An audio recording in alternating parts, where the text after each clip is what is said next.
Cari amiche e cari amici, questa mattina ho fatto un tampone perché avevo alcune linee di febbre e sono risultato positivo al coronavirus.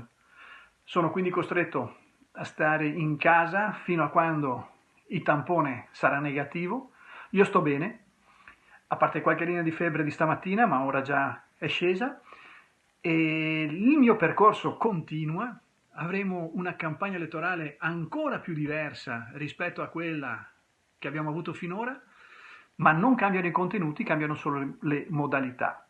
Io raccomando veramente a tutti quanti di essere cauti, di avere una precauzione in più di quelle che ci vengono suggerite, perché evidentemente il virus si riesce a trasmettere anche con modalità che non riusciamo a conoscere. Io ritengo di essere stato cauto, di non avere avuto comportamenti rischiosi, ma evidentemente in qualche modo sono stato contagiato.